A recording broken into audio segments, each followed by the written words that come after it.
Welcome to Mind Matters, where we dive into practical mental health strategies to improve your emotional well being and resilience. Today, we're talking about emotion regulation, a crucial skill that helps us navigate life's ups and downs with greater clarity and control. We all experience moments when emotions become overwhelming, whether it's sadness, frustration, anger, or anxiety. These feelings can cloud our judgment, impact our relationships, and affect our mental health. The good news is we can learn to regulate our emotions in ways that not only help us manage these challenging feelings, but also allow us to feel better.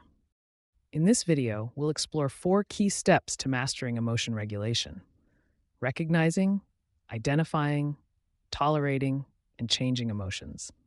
And if you're feeling bad, we'll show you practical strategies to help you feel good again. Let's get started. Let's start with the basics. Emotion regulation refers to the process of managing and responding to your emotional experiences in a healthy way. It's not about suppressing emotions or pretending they don't exist.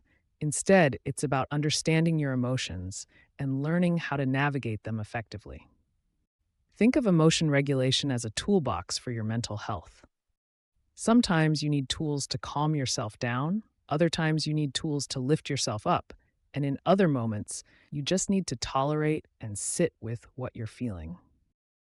Emotion regulation involves several steps: recognizing your emotions, identifying what you're feeling, tolerating discomfort when necessary, and changing your emotional state when needed. These steps can help you handle difficult situations and improve your emotional well being over time. The first step in emotion regulation is learning to recognize your emotions. This might sound simple, but it can be tricky. Often, we're not fully aware of what we're feeling until those emotions have already impacted our behavior. When emotions are intense, they tend to hijack our thinking. Maybe you've had a day where you felt irritable but didn't realize why, or a moment where you suddenly lashed out without understanding what triggered you. That's because in these moments, emotions take the driver's seat. To recognize emotions, you need to tune into your body's signals. Emotions often manifest physically before we even acknowledge them mentally. Ask yourself, am I feeling tension in my shoulders or neck? Is my heart racing? Do I have a knot in my stomach? Am I clenching my jaw? By becoming more attuned to these physical signs, you can start recognizing when emotions are surfacing. The more often you check in with yourself, the quicker you'll be able to recognize your emotions before they overwhelm you. Practical tip: set reminders on your phone to check in with yourself at different points during the day. Ask, what am I feeling right now? And see if you can detect any physical or emotional signals. Once you've recognized that you're feeling something, the next step is to identify the specific emotion. Naming your emotion can be incredibly powerful. By labeling what you're feeling, you create a sense of clarity and understanding. Here's a practical way to think about it. Imagine emotions as visitors knocking at your door. Until you open the door and recognize them, they'll keep knocking, demanding attention. Once you open the door and identify who they are, they lose some of their intensity because you've acknowledged their presence. Sometimes emotions are complex and layered, and it can be hard to pinpoint exactly what you're feeling.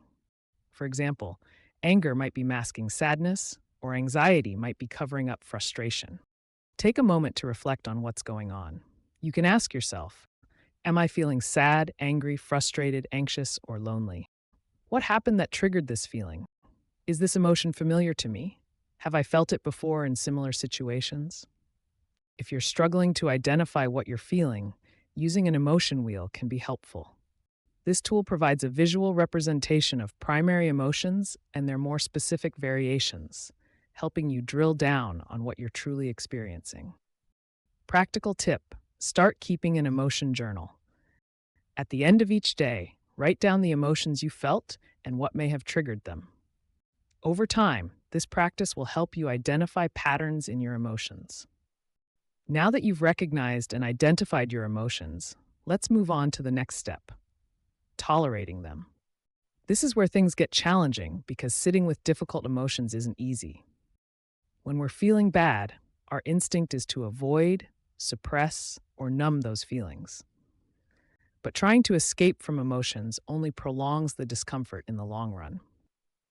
Emotion tolerance is about accepting your feelings and allowing yourself to experience them without judgment. It's about giving yourself permission to feel sadness, anger, or anxiety without rushing to fix them. This can be tough, but remember, emotions are temporary and they will pass. One of the best tools for tolerating emotions is mindfulness. By practicing mindfulness, you learn to stay in the present moment without getting lost in thoughts about the past or worries about the future. Mindfulness allows you to observe your emotions without attaching judgment to them. Here's how to practice mindfulness when tolerating emotions. Breathe, focus on your breath. Take slow, deep breaths and notice how your body feels with each inhale and exhale. Observe. Notice where the emotion is present in your body.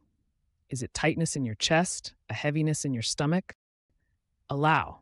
Give yourself permission to feel the emotion fully, knowing that it's temporary and will pass. Practical tip. The next time you're feeling overwhelmed, try a quick mindfulness exercise. Sit quietly for a few minutes and focus on your breath. Let the emotion be there without trying to change or judge it. While it's important to tolerate difficult emotions, there are also times when we need to actively change them, especially when we're stuck in a negative emotional state that isn't helpful. Changing your emotional state doesn't mean ignoring what you're feeling. It's about finding healthy ways to shift your mood and feel better. So, how can you change your emotional state when you're feeling bad? 1. Challenge your thoughts. Often, negative emotions are fueled by unhelpful or distorted thinking patterns.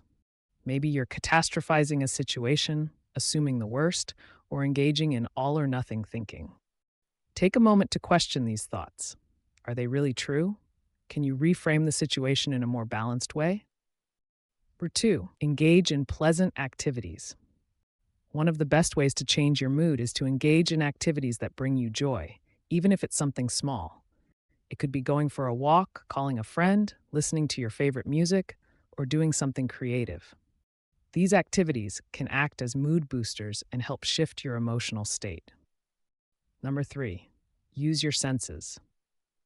Just like we talked about in the self-soothing section of distress tolerance, using your senses can help you change your emotional state. Listen to calming music, smell a relaxing essential oil, or wrap yourself in a cozy blanket. Engaging your senses can help shift your focus and improve your mood. 4. Exercise. Physical movement is a powerful tool for emotional regulation. Exercise releases endorphins, which are natural mood lifters. Even a short walk or some gentle stretching can have a positive impact on your emotional state. 5. Practice gratitude. When we're feeling bad, our minds tend to focus on what's wrong. Practicing gratitude helps shift your perspective toward what's going right. Take a moment to write down 3 things you're grateful for, no matter how small.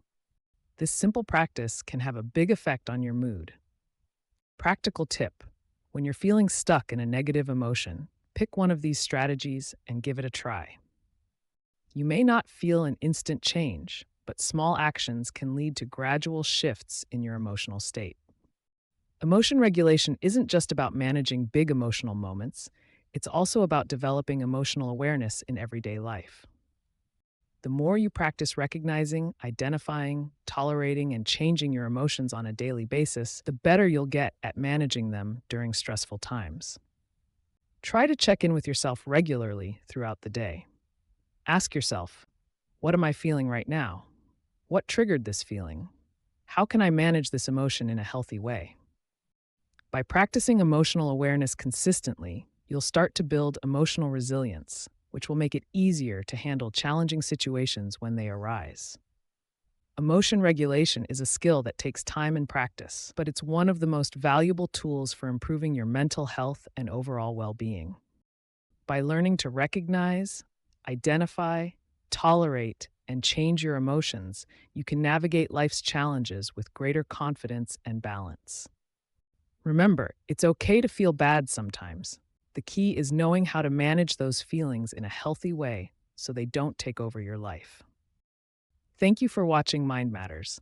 If you found this video helpful, don't forget to like, subscribe, and share.